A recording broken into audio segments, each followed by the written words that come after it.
Hi, this is day 13, part 2, and I was talking about how um, we are sometimes more afraid of success than failure.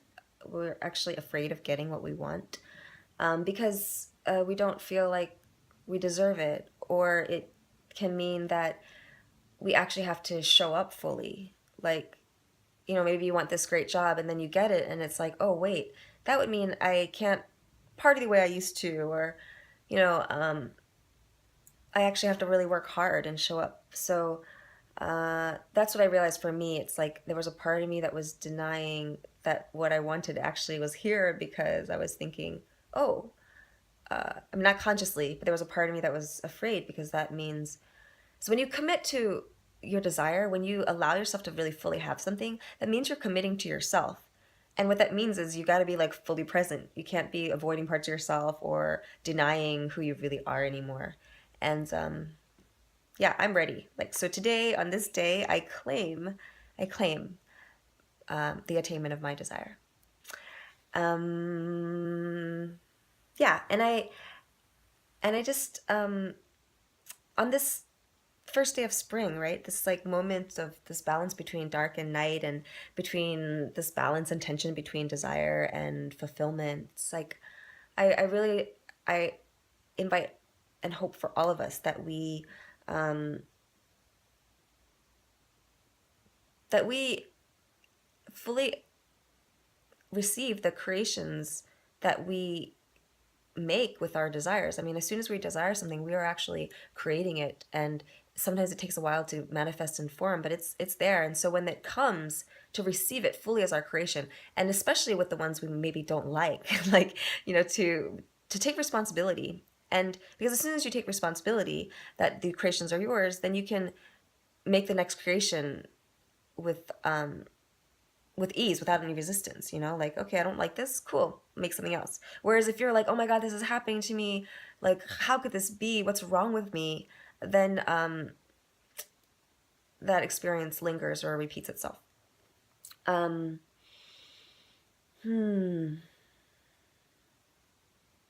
oh, and this whole thing about easy does it, it's kind of like having patience, right? So when I looked at freedom, and what is freedom to me? Freedom is who I am. Freedom is the fact that I'm a divine creator and that I have the freedom to create whatever the fuck I want. How I hinder the freedom is by not trusting that that's true.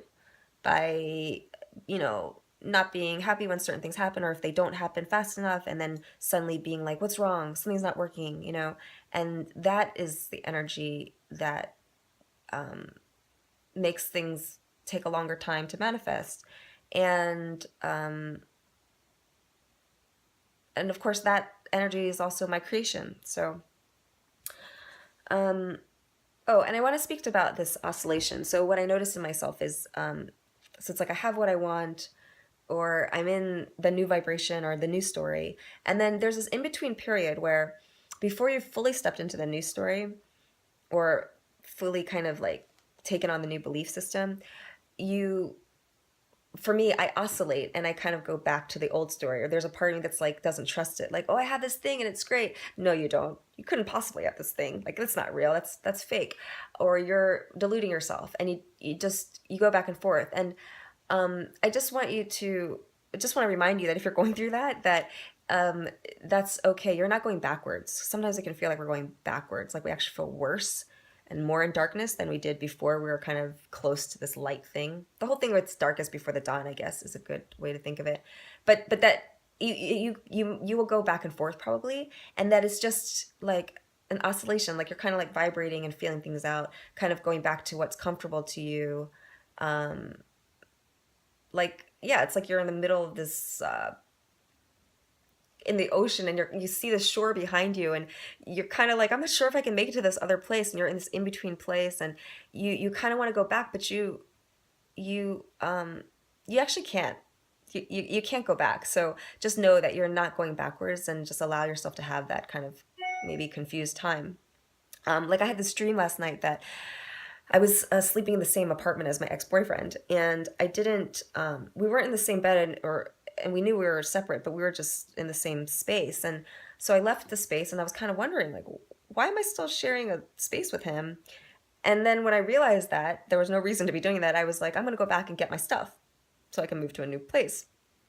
But when I tried to find my way back, I couldn't. I got lost. And so when I woke up, I realized that it was indicating this place I'm at where I I know that the old story is done, and I don't, but I'm not but maybe it feels comfortable for me to be there, or I think it does. I mean, I don't even realize I'm just sitting there. And then when I leave this space, it's like, oh, wait, I don't, that's not where I belong. But I don't know yet the next place I'm going, so I kind of want to go back. There's a part of me that wants to go back, and but I can't. I can't. So so just yeah, let yourself feel any fears, and just know that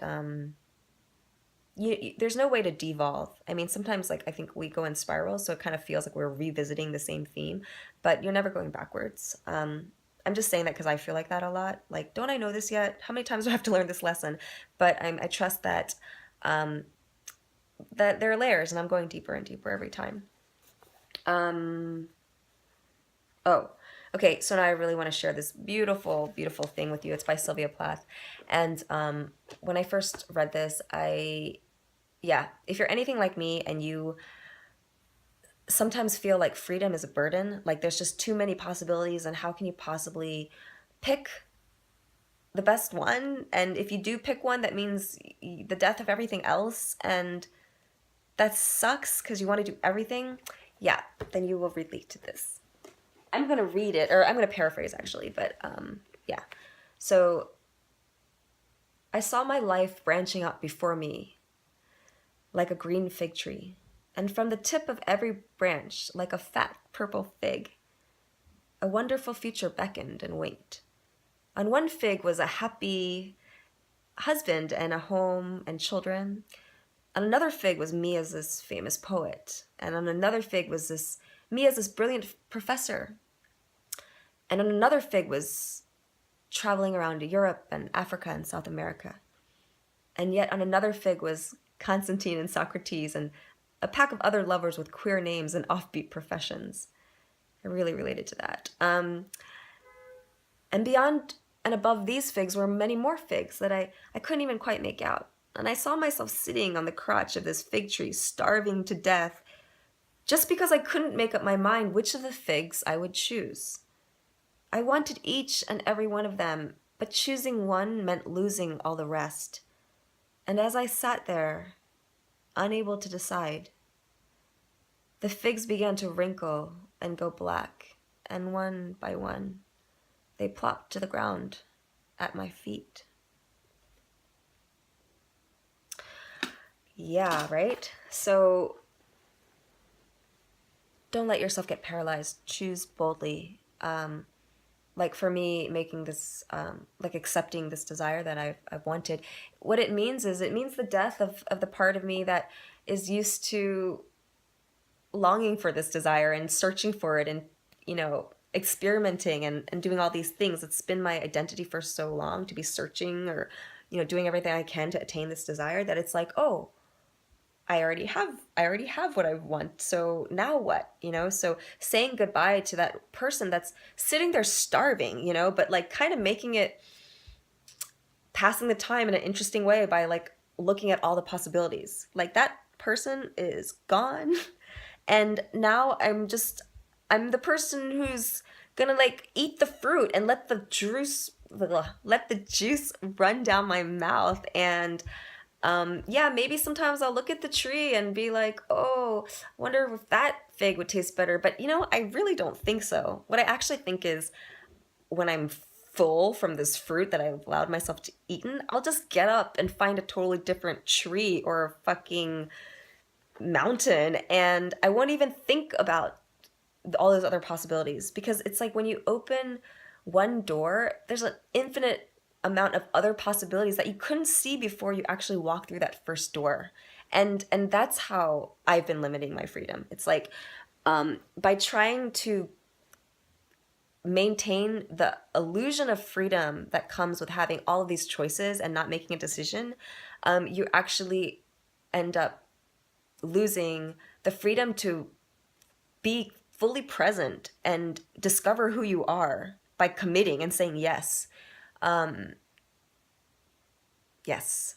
So, oh, and the other pieces. So I told you I was like trying to figure out this ritual or something to honor my ancestors, and like, and the old story, I didn't even know what it was. I just knew that there was something in me that wanted to be left behind, and I was trying to figure out what it was, and obviously it came without me trying to figure it out. And then this poem, so I was thinking about making like a family tree, or doing some kind of making some kind of symbolic altar to honor my ancestors, but I just wasn't feeling it, and it felt like work. And I was thinking, oh, I'm running out of time, it's getting dark. And then I just thought I'd write about how I felt. And I wrote this poem. And I'm crying when I'm writing this poem, and I realize, oh, like I'm actually feeling my ancestors, and I'm present with them, in writing this. And it made me realize that one, this whole easy does it, right? That every moment contains within it this like rainbow of possibility, and if it doesn't come one way, it will come another, and if not in that moment, then the next moment, and I was trying to, I felt like I had to do this ritual thing to, make sure I was honoring in this sacred way. But yeah, just being reminded that it's sacred to be fully present, sacred meaning holy, holy meaning whole. So if I'm fully myself, then that's the most sacred offering I can give. And so I'm happy about that. And I will share the poem in another video. So yeah, that was a lot of talking, and so I still have more to say, but that's how much I really want to share. And yeah, this is the way my mind works, and this is the way I experience life. That's a little piece of it, a little bigger piece than some of the other videos. So I hope it speaks to someone out there, and if not, it's okay because it speaks to me. Yeah, bye.